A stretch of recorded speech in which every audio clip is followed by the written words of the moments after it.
Hey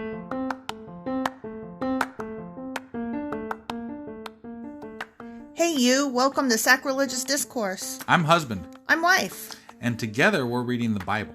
Starting with Genesis and eventually ending with Revelations, we're working through every book and offering our atheist 2 cents. Or shekels. Yeah, those. We're asking questions and pointing out all the nonsense. We aren't academics or scholars. Nope. In fact, when it comes to religion, we really don't know anything at all. What we've learned so far is that God's a dick. Oh, he really is, isn't he? If you're interested in how we reached this startling conclusion, maybe start from episode 1. Otherwise, jump in anywhere. It's all good. Yep.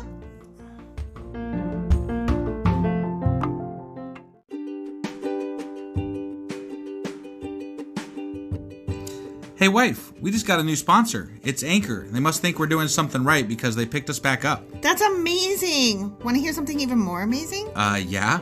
I actually know what they are. You are full of shit. I'm calling your bluff. Tell me about Anchor. Okay, so Anchor by Spotify is the easiest way to make a podcast with everything you need all in one place. I'm actually surprised you knew that, but did you also know that Anchor has tools that allow you to record and edit your podcast right from your phone or computer? Yes, because I see you do that on your phone all the time and it looks pretty simple. It really is, and when hosting on Anchor, you can distribute your podcast on listening platforms like Spotify and Apple Podcasts. But I use CastBox. Yeah, darling, I know you like CastBox. It gets distributed there too, and lots of other platforms as well. And how much are we paying for this awesome service? Absolutely nothing. Coolio, so then we should tell people to download the Anchor app or go to anchor.fm to get started? Yep, do it now. Husband. Wife. It's a Q&A, but also it's a, hey, we finished that book. Yeah, so like we're wrapping up Judges and we're doing a Q&A. So like, because it was a short Only a short book. 21 chapters. Yeah. So another thing, I'm not doing a quiz this time. Oh, that's weird. I know. No quiz, huh? We're just going to chitty chat. Okay. I'm down with that. I got some shit to say. Well, and normally, like, we do a wrap-up for the book, and that would be the second section where we do the quiz, and we're doing a Q&A first, and then kind of into some more chit-chat about the book itself. Yeah, so this whole book, we're just doing it a little bit different this time, and that's okay, because what are we? We are flexible. That's right. And who's in charge? We are. Yeah. And we made the rules, and we can fucking change them. Damn straight. That's what we're goddamn doing. Yeah. All right, so let's go do our Q&A / wrap-up thing of Judges. Book of Judges, here we go.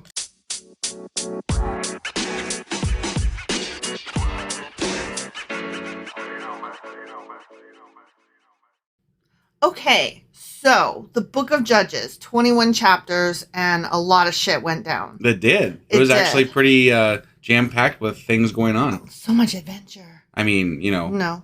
It was stupid. Bullshit. But so one of the questions we had was, wait, when did this? Wait, what? It's all out of order. Yeah, the time frames were all fucking whack. Yeah, and so I wanted to let you know that yes, indeed, most scholars consider the stories in this particular book of 21 chapters not to be presented in chronological order. Okay. Particularly the closer that you get to the end, right. Those things more likely based on the people who are named. Happened right after Joshua. Right, exactly. They happened right after Joshua and thus were more likely to have occurred at the beginning rather than the end of the book. Yeah, no, it really threw me off. Like, I was like, why are we talking about Phineas? He was back at, he came after Joshua. Well, so.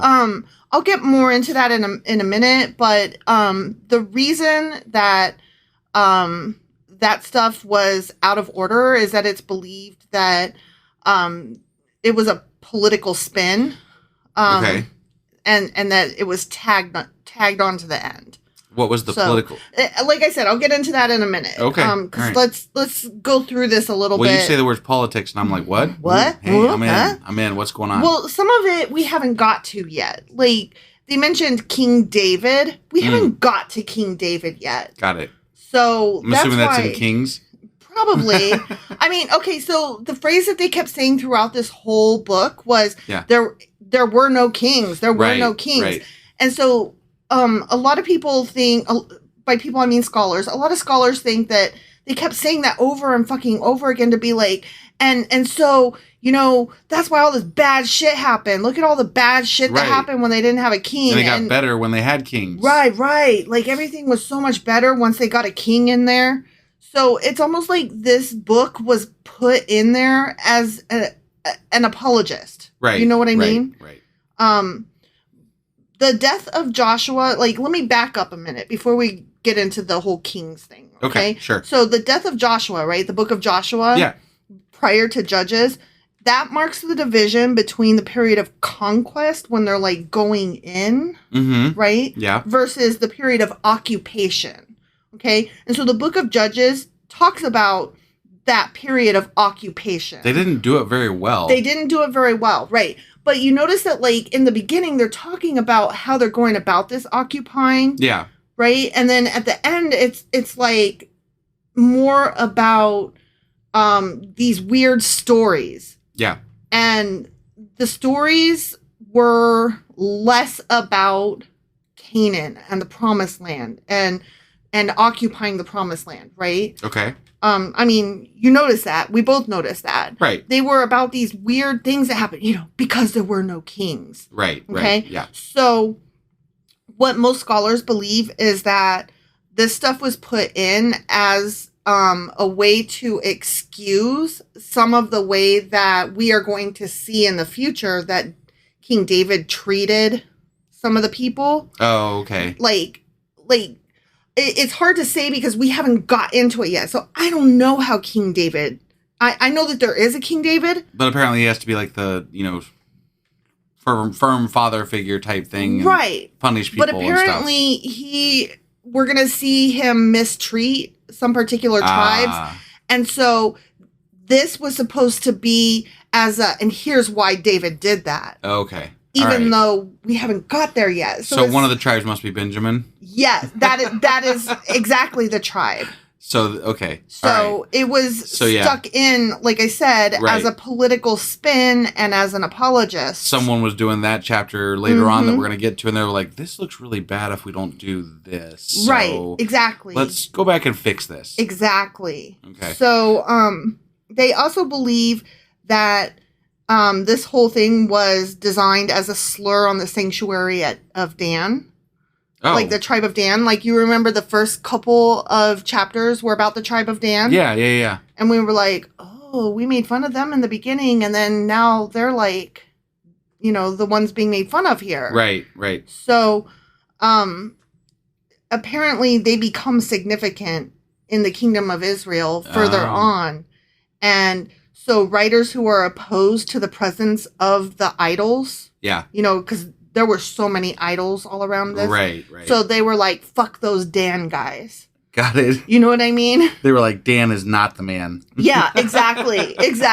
So this whole chapter, like, the first part of it was about fuck Dan. And the other parts were like, and fuck Benjamin. Got it. You know what I mean? Yeah. So it's kind of hard. It explains why so much of it felt like all over the place and weird and like, this isn't about conquering Canaan. What the fuck? Right. So it made me feel better when I found all of that because, like, we were commenting the whole way through that it felt so, like, more than just the Bible sucks as a whole. It felt really just so out of place. And we were excited because we're like, yeah, we're getting through the Deuteronomist now, you know? Right. And, like, but we're not, kind of. Sure. Or we are, kind of. But things were slapped in there and just kind of, whatever, haphazardly thrown in. And so when we get to the book of Ruth next week, there's only, no, that's okay. There's only, 4 chapters, I think I said, for the book of Ruth. And so that also is one that's just, stuck in there. Got it. So probably as another, we have to explain something else, maybe. Possibly. I know that Ruth is going to talk about, she takes care of her mother-in-law long after her husband. I think, her husband died, and so Ruth is supposed to be awesome possum because she took her mother-in-law in and didn't have to, and she just, took care of her mother-in-law, Naomi. Gotcha. So I think that's supposed to be, some kind of, I don't really know, but some kind of like bridge or peacemaking thing about how awesome she was before we talk about like the tribe that she came from. Maybe, I don't know. Gotcha. Like, okay. I'm talking on my ass because I haven't researched that. Right. But I'm just putting it out there because I want it known that these two books, they're like stupid, basically, in their placement, in their edition. Right. And that's coming from a feminist talking about like one of the women that is praised in the Bible. You know? Sure. Like, I'm like, yay, they're talking good about a woman, but their placement is yeah, but anytime they talk good about a woman, it's kind of caveated with, like, it's just not... Like, what? But why? Right. But why? Why are you talking good? I don't believe you. Why? Right. And here's why, you know? Yeah. Because politics. Yeah. So that's why. Okay, so when I was going through this, I found some legends. And you know how I love me some fucking legends, right? Right. Okay, so, and I apologize if I jump throughout this. My cat is fucking trying to attack me, and I'm spraying her with a bottle of water while this is happening. This is interesting. So I'm trying to stay on target here. And, you know, both verbally as well as... the aim with the water bottle. Yeah. Yeah. So, okay, in one narrative, do you remember when the Israelites back in Egypt, they were like having to make bricks, right? And they couldn't make bricks because the Egyptians took all the hay away from them or some shit like that. Right. They were forced to make bricks, but they couldn't make the bricks, and so they were set up for fail. I don't know if you remember that. Yeah, no, I remember that. Okay, so, you know the name Micah? We talked about him earlier in this chapter, right? Yeah. Well, his name apparently shows up a lot in all of these different legends. Really? Okay? Yeah. So, one of the stories says that the Israelites felt compelled to put their children in the brickwork when they couldn't complete their tasks because otherwise, you know, they were going to get in trouble. Wait. They put their children? Sure. It's just a story. Okay. Or maybe not a story. I don't fucking know, okay? Okay. It's a legend. It's a Jewish legend. All right. Okay? Like a fairy tale or some shit. Like killed their children and put them in the bricks. Sure. Is that what it means? Yes. Okay. To make the bricks hold together. Got it. Okay? Yeah. And Moses rescued one child whose name was Micah. Okay. And this Micah was already crushed by the bricks above him, and Moses restored him and turned him to life and health. Okay. So that's one of the stories of Micah. Got it. Like I said, apparently there's like all kinds of fucking stories about Micah. Got it. So that Moses did more miracles than just the shit that happened. Right. Okay. Exactly. Okay, so then there's another one that says that Micah was a part of the Exodus. Okay. That he was alive during that time. And that he's the one that took the idol with him from Egypt. Huh. Like, This would mean that this dude would have had to have lived a really long fucking time. Right. Like, exactly. I mean, at least a couple hundred years at the very least. Well, didn't they all? Well, they lived to 120 or so. Right. But, you know. Well, I mean, if he was a kid when Moses brought him back to life, you know? Right. Yeah. So, all right. I don't fucking know. Sure. I don't fucking care either. Right. So, there's all kinds of stories about Micah being associated with the golden calf, that idol. Oh, okay. Okay? Yeah. So, some argue that he took the silver from which the idol was made, and that's how Aaron made that idol, the golden calf. So he took up the collection plate? Sure. There's another tradition that it was Micah who he retrieved Joseph's coffin from the Nile by throwing a splinter with, I don't even understand. He threw some kind of splinter into the river, and Micah retrieved the splinter after that and threw it into the fire which Iron had cast the gold into, and that's what caused the golden calf to come out. What? I don't fucking know. I don't understand. That's crazy. I know. I found all of these different, like, Micah stories, and I'm like, okay. All right. Okay, one more. Sure. Ready? Yeah. Okay. There's one that says that Micah's mother was actually Delilah. Samson and Delilah, right? Yeah, yeah. And that the Philistines bribed her with the 1,100 shekels for Samson's secret. Okay. Remember? Yeah, yeah. And so... Interesting. Yeah, so she was his mom, and that's where that whole idol story So they don't even really know where that whole thing fits in the timeline, because it could be any number of things. Right. Apparently. His name in all of these stories is always mentioned with blah, blah, blah, blah, blah, idol.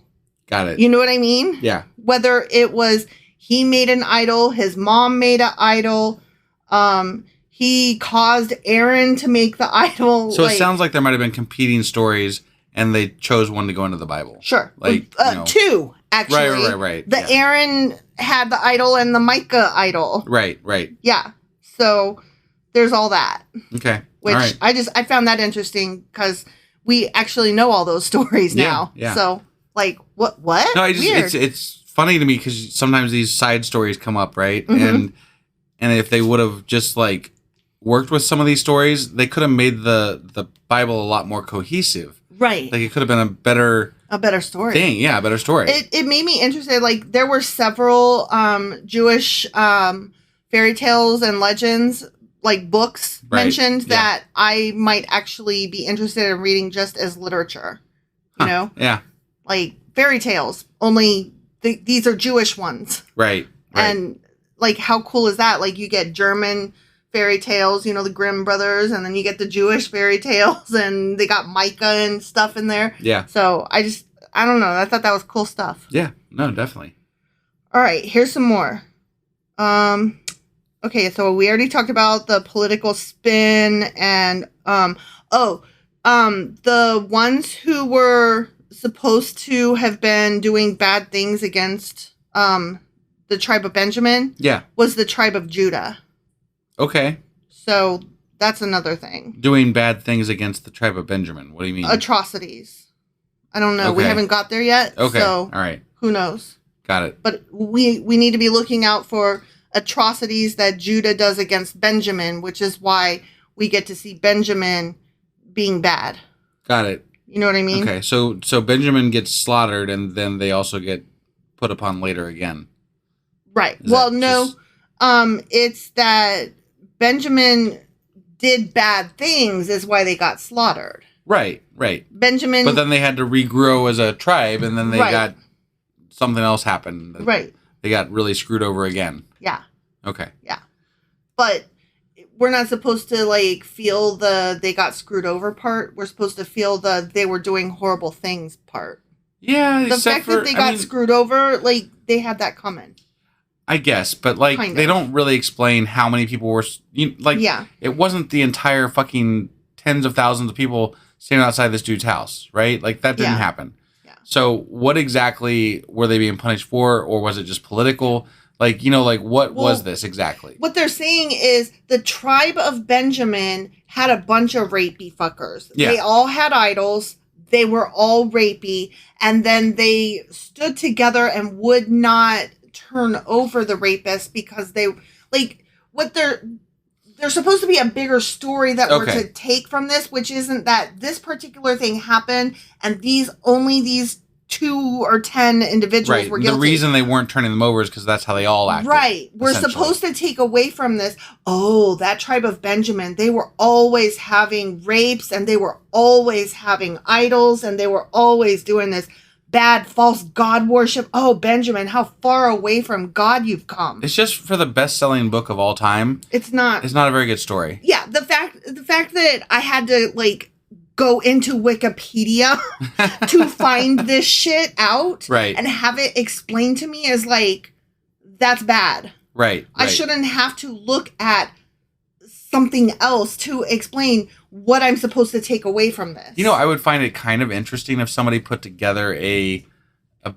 better version of the Bible. Right. Like a legit, let's take all the things that happened, let's put it in a correct chronological timeline. Let's leave out the shit that they just popped in there for no fucking reason. So basically, and see how it sounds, Basically, if we printed out all of Wikipedia's entries on the Bible and then like did a cut and paste, like literally did a cut and paste with scissors. Right. Right, yeah. And just rearranged all of the pieces. Sure. That would be really cool. That would be worth reading. It would. That would be interesting. I mean, because it would be a historical document-ish. At that point.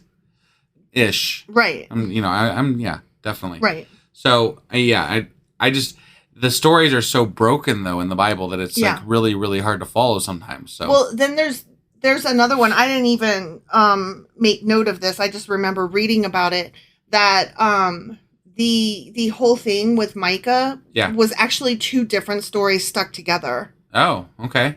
And that you can tell because there are almost every line in it is a doublet that either repeats itself or is directly contradictory. Got it. I do have a question about Micah, and maybe you don't know because you didn't cover it, but they started worshiping him after they left him. Like they took his idols. That's part of the two stories. Okay.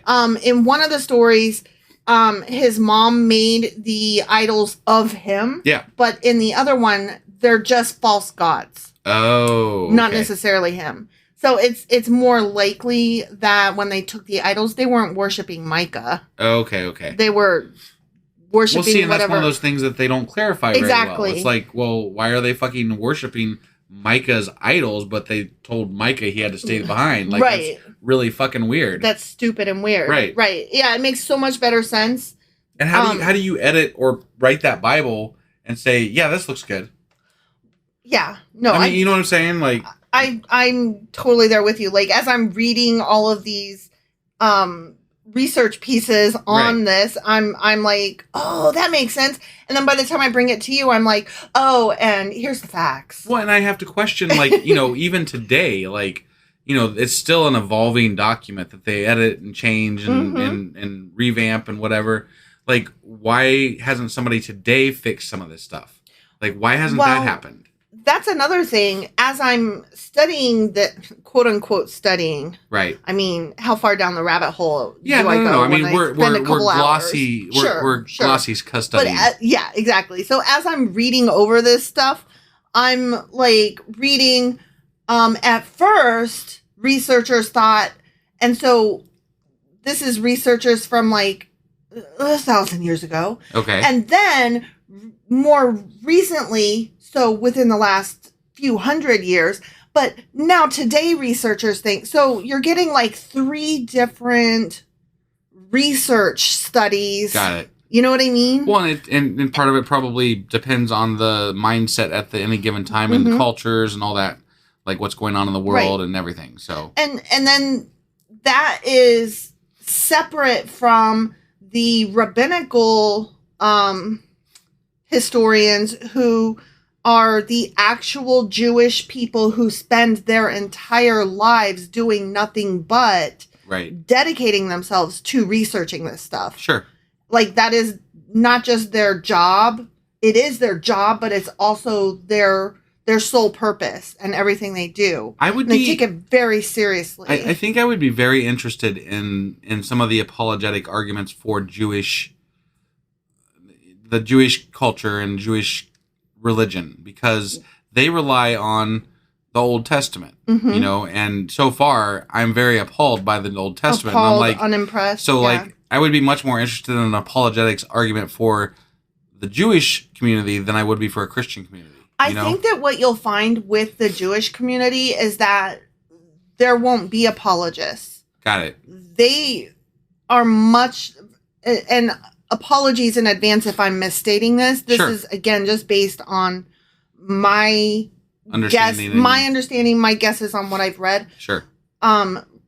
Rabbinical scholars are less trying to apologize for or say this awesome shit happened and it was so cool. Yeah. So much as, did this happen or did this represent something? And why did that happen? And what are we supposed to learn from it? Because clearly this was tragic. So they're trying to attribute meaning or historical value to everything in the Old Testament. Yes, they are much less like the Christian apologist who is trying to say that, like, a Christian apologist is somebody who tries to put a positive spin on everything and is like, it all happened and here's how. Right. And you know, if it doesn't look good because, you know, rape is bad, well, God works in mysterious ways. The end, move along. Like, that's a Christian apologist, okay? Jewish students of their own works are not like that. I guess, you know, they're much more scholarly. In reality, I guess Judaism would be a lot easier to stomach because it's really strictly based in fear. Like, you don't have competing values. Like, you don't have the New Testament and the Old Testament competing for love is the way versus, you know, let's kill everybody. You know what I mean? Like, it's all fear. It's all fear for the Old Testament. I mean, essentially. The book itself is based on fear, but I don't gather that that's what the Jewish faith is based on. Right. I guess of today. I'm just saying that it's easier maybe because you don't have competing values. Sure. So no, that makes a lot of sense. Yeah. I would be much more comfortable asking questions of a Jewish scholar than a Christian anybody. No, I definitely would. Because a Jewish scholar would actually understand what I'm asking because they've actually read and studied it. And there's a greater chance that they wouldn't exactly be offended. They'd just answer you in a matter-of-fact way. Sure. And set me straight where I know I've gotten it wrong in many places. Sure. Yeah.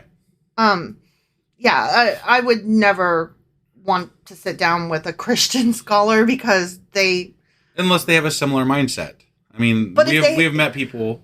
One of our previous pastors was maybe one of those people that we could sit down and talk with. Except that he's an atheist now. No, I know, but that's I'm just saying, like, I think that any Christian who actually sat down and did this would either have to convert to a different type of Christianity, or straight up Judaism, or atheism, or come out of it with just some kind of spiritual, personal value system. Sure. I don't see how you can actually study the Bible and remain strong Christian. Right. And take it as the word. The Bible is the word of God. Yes. Because that's the very strong religions, the very not strong, the very right wing evangelical Christian religions out there. They are very they're liars. I do not believe them. Right. But they say that the Bible is, the word of God, and it's like, okay, so let's talk about that, and then they're like, no, we aren't going to talk about that. That's because either they haven't read it and they don't know, or they have read it and they're hucksters. Right. Period. The end. Yeah. Period. The end. There's no other way. You cannot actually read through this shit. Yeah. It is shit. It is shit. You cannot read through this with a serious mind as a scholar, which this episode is kind of different from our other episodes where we're like laughing and joking, and like my Q&As and my book summaries are me trying to make sense of this and me kind of trying to barely briefly touch that scholarly interest in history and literature and legends and that kind of stuff. Well, because it's all well and good to call God a dick every day, sure. But I mean, at some level, I do want to understand it a little bit. Yeah, though. No, and I think we definitely have. Like, we've taken time, and I kind of regret not doing it from the beginning a little bit because I feel like we missed some stuff at the beginning, but. I'm very happy that we're doing it now. So. But we're learning as we go. And to me, that's part of what this podcast is about, is learning as we go. And, giving space for the humor, also giving space for the tragedies, like what happened earlier this week. And, with the gang rape. Oh, yeah, leaving space to not just call God a dick, jokingly, but also be angry or hurt over the things that have happened that we've read, or also just be interested in the history and geography of it. Well, yeah, and I I like the way that we're reading it because it's not filtered through somebody who's trying to explain it away. Right, exactly. I appreciate. I mean, that's weird to say that I appreciate ourselves, but it's just. I appreciate what we're doing because we're covering all our bases. I think. Yeah. All of our personal interests, which are being funny and trying to learn a thing. All right, let's stop tooting our own horn. Well, okay. So I'm gonna say two last things. One is, I wish I'd written down who said this. I didn't write it down, but this phrase just to me summed up the whole fucking book. Okay. The whole account is highly ironic. The Israelites set out to avenge the rape of one woman only to authorize the rapes of 600 more. They regret the results of one slaughter, so they commit another to repair it. Oh, yeah, no. And that is completely what you and I had said. Yeah, no, it blew me away. I didn't actually make the full step to the rape thing with the new 600 women or whatever. Mm-hmm. But yeah, that's exactly what happened. Yeah. And not only that, they stole the fucking women. Right. I'm like, what the fuck? And then yeah, when they killed the people, I said it on Twitter today. Actually, I was like, yeah, they literally they were having a meeting about how they were distraught about killing the whole tribe of Benjamin, and then they took a roll call and killed the people that weren't there. For the meeting to talk about how distraught they were about killing them. Yeah. I'm like, what? Yeah. That doesn't. You guys are stupid. Yeah. You guys are really stupid. Bad math. Right? Okay. One final note, and this is from a feminist stance. Yeah. The woman in the story, the concubine who was tossed out the door. Sure. She stands apart from the other characters all throughout, not just that particular chapter, but throughout the entire book, in being not given a single name or voice. Ah. And she's supposed to, I think, be representative of the entire problem of the nation. Right. That they were fucking falling apart. Yeah. And so they used this poor woman. When she was chopped into pieces, she represents the 12 tribes were torn asunder. Right. And I thought that was both a beautiful and tragic analogy. Yeah. That kind of assuaged my poor broken heart a little bit. Right. In some weird way that this happened to her, but she lives on and meant something more. Sure. It wasn't just a thing that happened. It actually meant something in the story. I don't know. Right. I'm trying to feel... Which is, I mean, that's better than it... I mean, I'm trying to feel better about what happened. Yeah, I mean, generally speaking, women are treated like complete shit in the Bible. Mm-hmm. So, I mean, the fact that they took vengeance for this woman, what happened to this woman, definitely is better than some of the other things that have happened in the Bible. Well, the fact that it was less of a story that happened and more that she is a symbol. Right. Okay. Yeah. That is what I'm taking from it. Sure. And I don't know if that is true, but it helps me sleep a little bit better. There you go. There you go. All right. Well, do we have anything else, or was that the gist of it? I think that's that. I'm not going to do a pop quiz. I'm not going to... I mean, I think this was a short enough book and a short enough book. I mean... Right. That's pretty much it. Yep. So... I don't know. You got anything else to add? I got nothing else to add. All right, let's get the fuck out of here. All right. See you guys. Bye.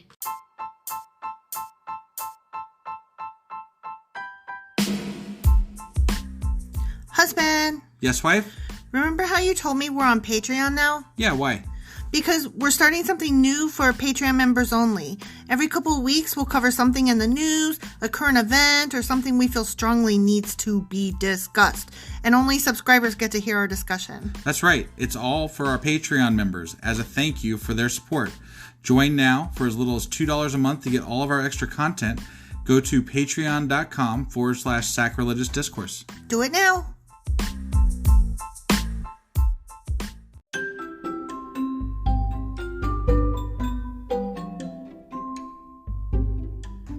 Husband, it's the end. It is indeed, wife.